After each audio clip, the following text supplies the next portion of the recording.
διαδικασία. Θα ήθελα να μιλήσω λίγο για την περιφερειακή ανάπτυξη και την εκπαίδευση. Αρχικά, για να υπάρχει περιφερειακή ανάπτυξη, πρέπει να κάνουμε τους νέους να μείνουν και να επενδύσουν στους τόπους τους, στα χωριά τους, στις μικρές πόλεις. Δυστυχώς, κάτι που σήμερα δεν το κάνουμε, καθώς κλείνουμε τράπεζες, δεν υπάρχει σοβαρή υγεία, σχολεία κλείνουν τώρα τελευταία. Δηλαδή, εγώ που κατάγομαι από την Αρκαδία, Γορτινία και γύρω-γύρω έχουν κλείσει πολλά σχολεία το τελευταίο διάστημα. Επίσης, δεν δίνουμε κίνητρα στους νέους να γυρίσουν στον τόπο τους, δυστυχώς, με αποτέλεσμα να πηγαίνουν για ένα καλύτερο αύριο σε Αθήνα, Θεσσαλονίκη και μεγάλες πόλεις και να δημιουργείται έτσι και ένα μεγάλο οικονομικό θέμα στο κέντρο.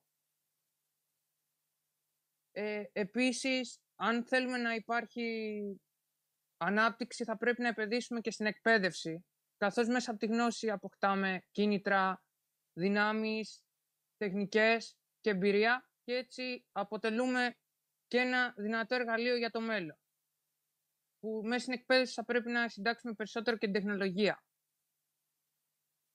Και τέλος, πιστεύω ότι ο σοσιαλισμός είναι ένα δυνατό χαρτί, γιατί κοιτάει τους πάντες και όχι τους λίγους, και θα πρέπει να είμαστε περισσότερο στρατιώτες παρά αρχηγοί, καθώς πλέον οι περισσότεροι βλέπουν τον εαυτό τους σαν αρχηγοί και ότι ενώ μπορεί να έχουν κάτι θετικό, προσπαθούν πάντα να ηγηθούν.